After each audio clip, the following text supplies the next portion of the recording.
What's up, guys? So today in this video we are going to do the Razorback belt temperature gauge.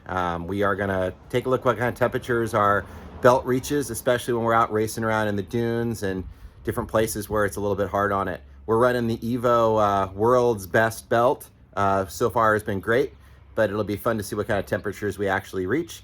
So I'm going to walk you through the install on this. So let's take a look.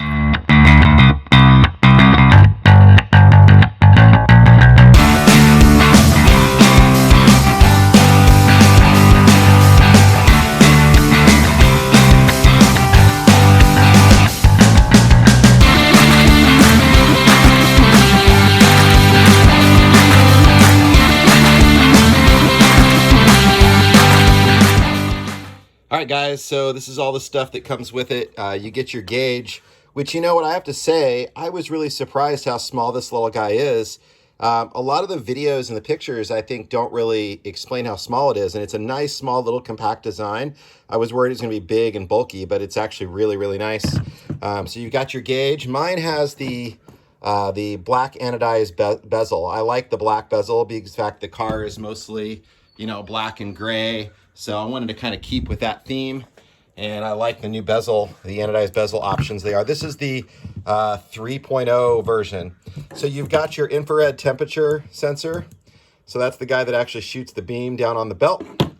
And then, excuse me, you also have all your wires to hook it up, which is just two wires. I have kind of a mess of it here, but you got your power wire, and then you have your infrared lead wire. So it's really simple. Razorback provides some instructions. They're all really nice. They go through and they have the serial number handwritten and the assembly, so that way it's all calibrated and they account for it. But it's a really, really nice little piece of equipment. So we're gonna mount it up, and I'll show you kind of the process. And this has been shown on a lot of videos from other sites. The Side-by-Side blog guys did a really good video on this as well. I actually stole some ideas of the mounting of the sensor off of their video, and I'll kind of you know, talk more about that when I get to that point.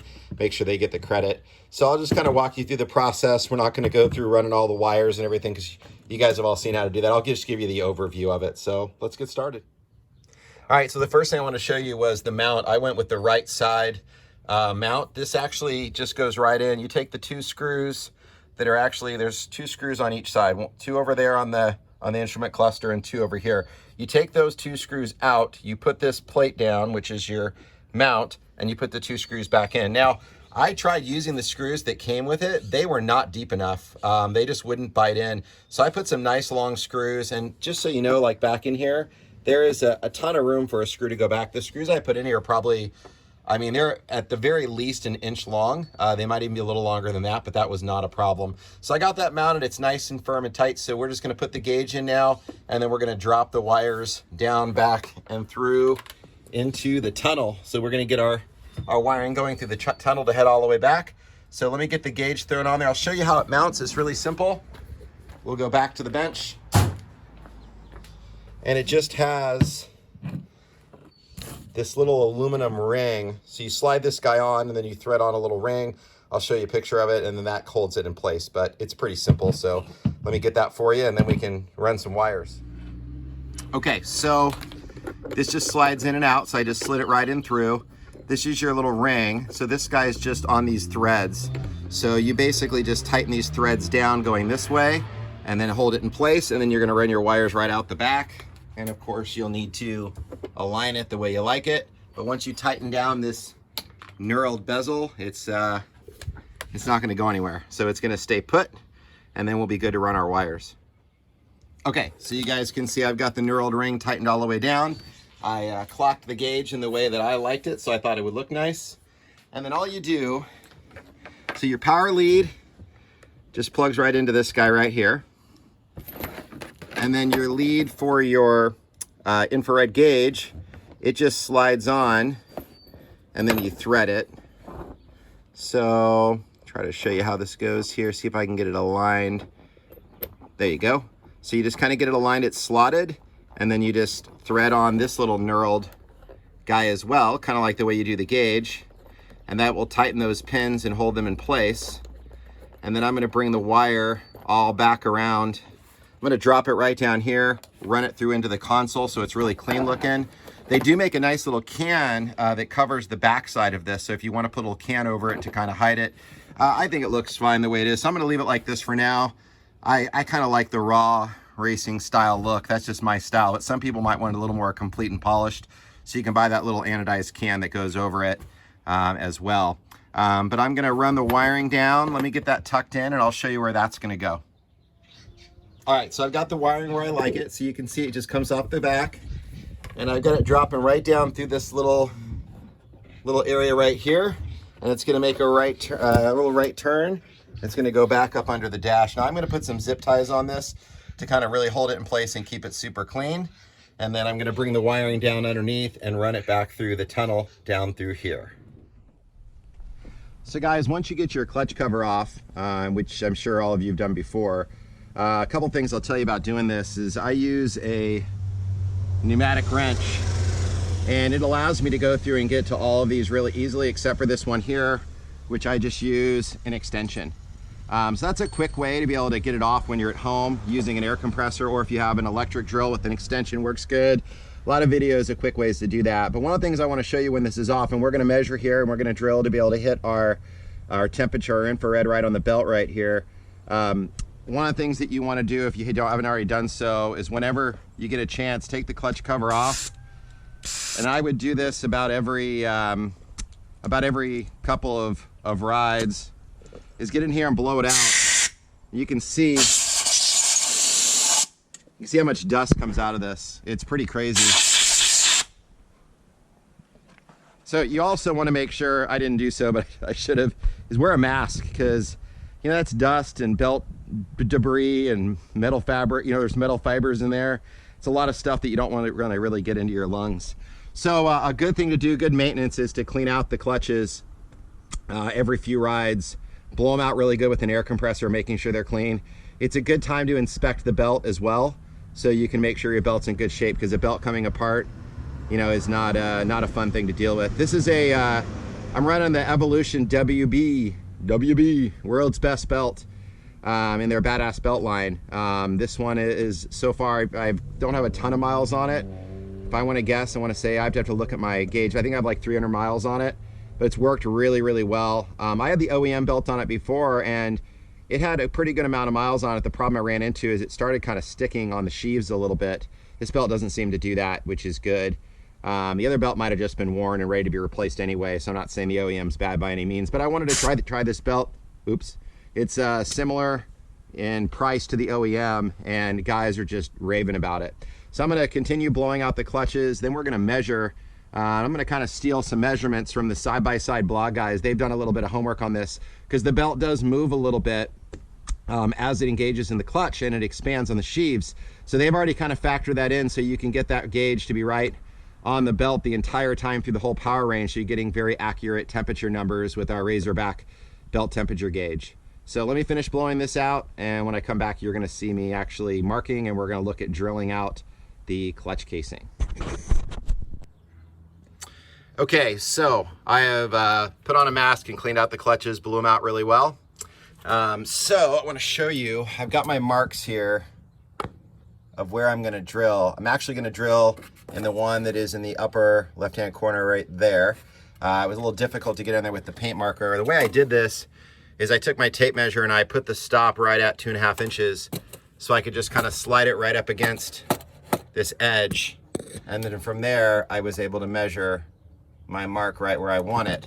So again, I'm using this 2.5 inch mark based on what the guys on the side-by-side blog video did. They put a video on this a while back.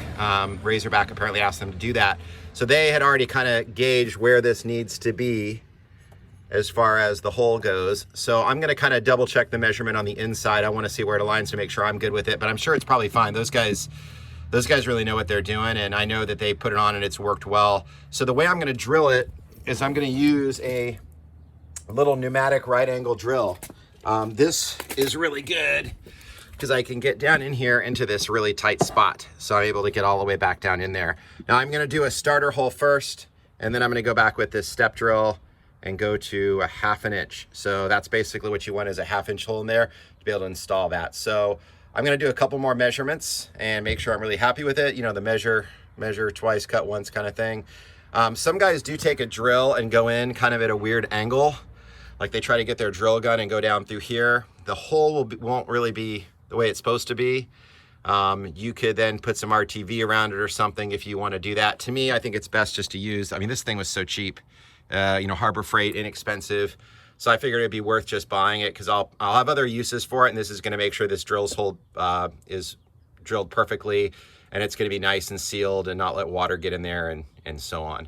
So let me get my drill set up, and then I will walk you guys through the actual drilling process. I'm going to double check my measurements, and then we're going to drill the hole. Okay guys, so I double checked my measurements. I'm pretty happy with it. I'm going to start with a smaller drill bit, and I'm just going to come in here.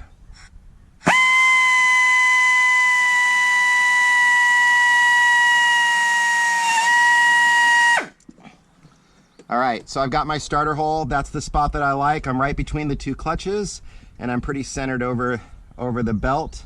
Hits right about there on the belt, so as the belt moves, it should be fine. So now I'm gonna go through and I'm gonna drill out with the step drill. So, give me 1 second. Okay guys, so I'm gonna take my time slowly, bringing in the step drill.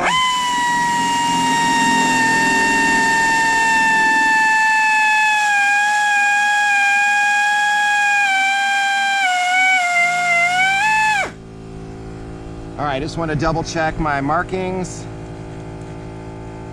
So I want to go 1, 2, 3, 4, 5. So it's 5. So I'm already at 1, 2. Get that back out. So 1, 2,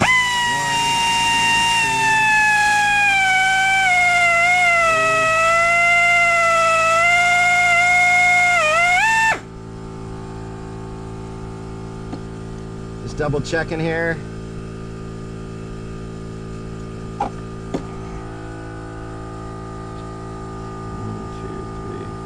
5. So 1, 2, 3, 4. I need to go one more. Just to double check.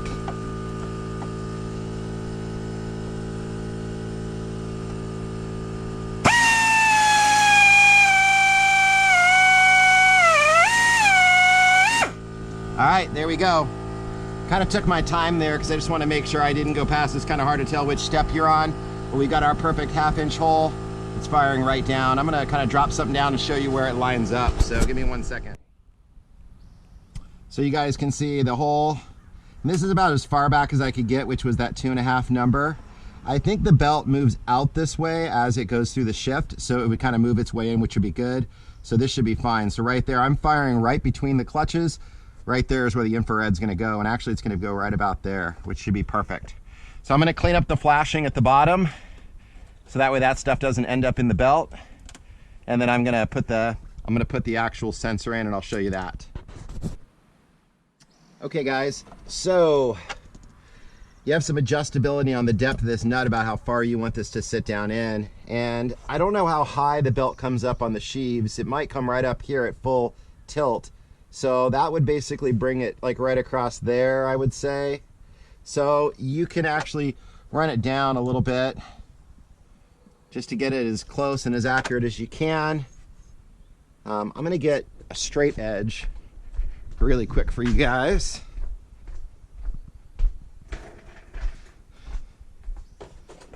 And that way we can get kind of a rough gauge.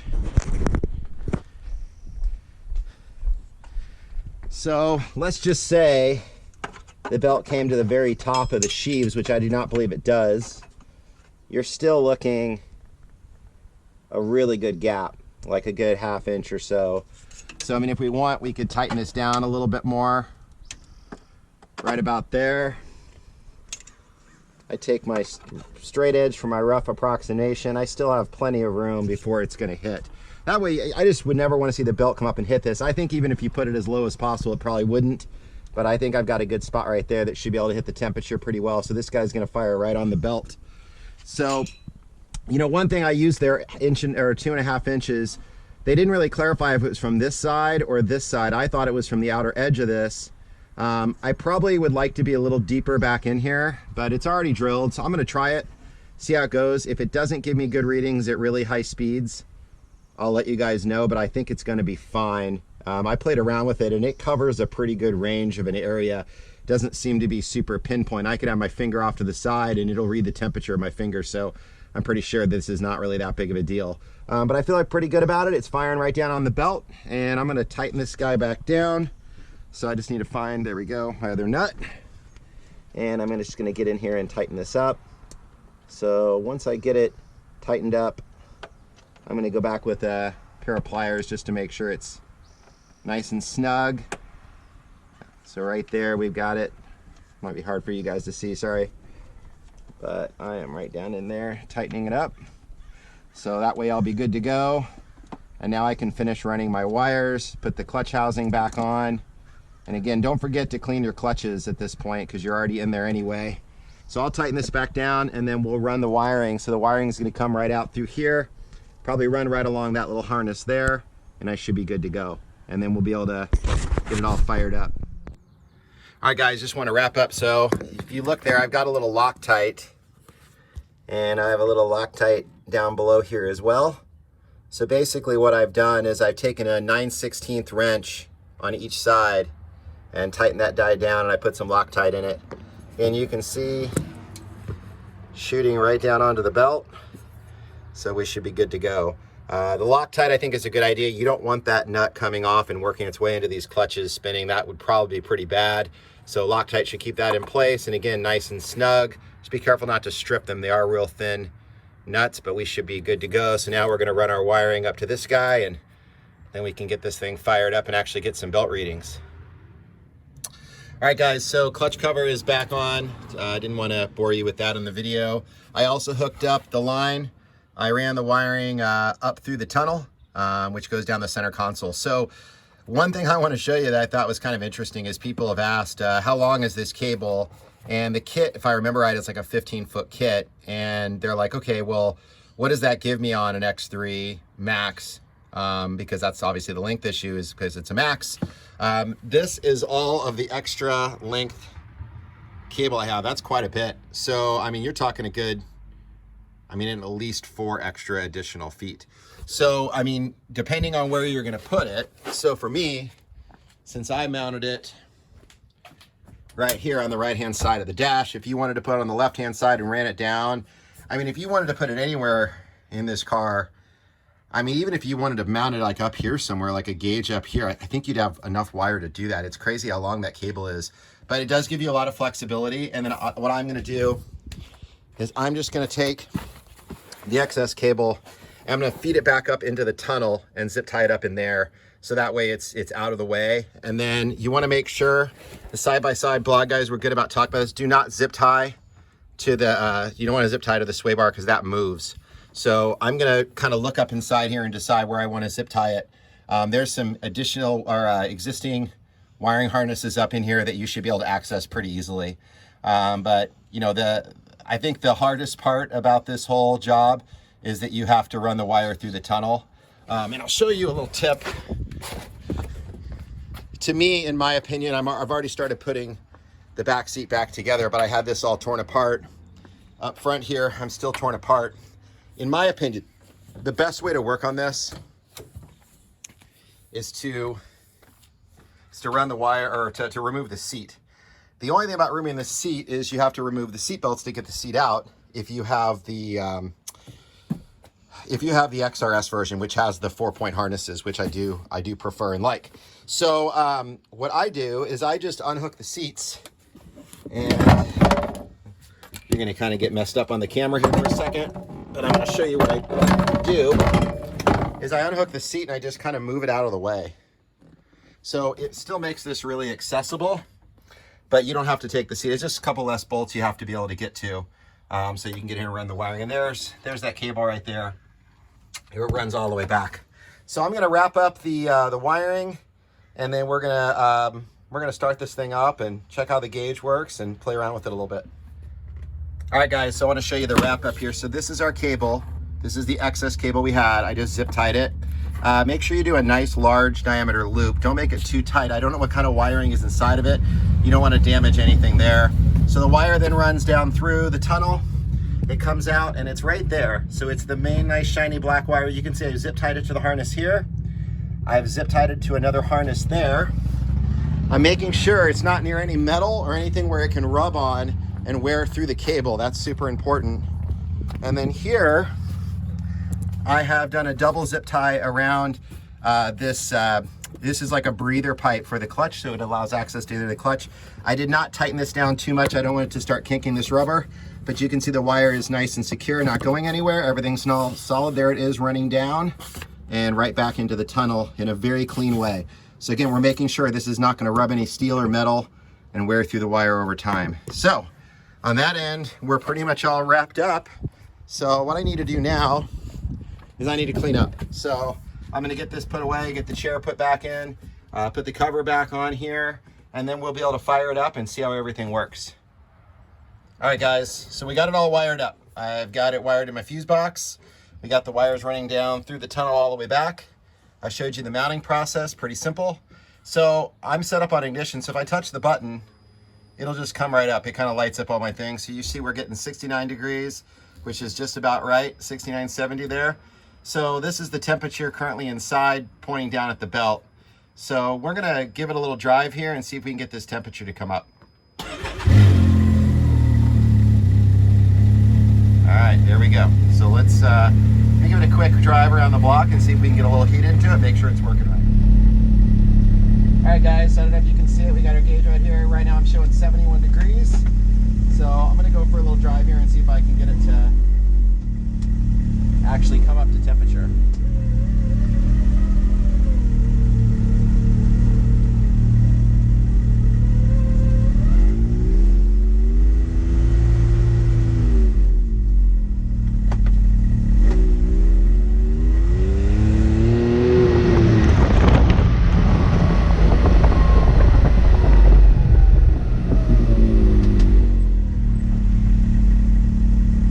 All right, so it's up to 77.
guys, so the gauge worked. Unfortunately, for some reason, my camera won't pick up the numbers. But I can tell you, it's showing an average of 87, and it was 113 degrees right now, just sitting there, and at a high of 116. So it kind of heat soaked once I kind of pulled into the garage and stopped here. But it seems to be working. 112, it's slowly going down as it's just sitting here. But having it at an average of 88 and high of 116, I'm going to look into the numbers a little bit to see what's considered, you know, a red light as far as getting hot. 116 doesn't sound very, very hot to me. Now, I didn't drive it very hard. I got into it a little bit. You saw the drive. I'm hitting a little bit of gas here and there. But for the most part, it was a pretty quick, you know, chill little deal. I only brought my temperature up just a little bit.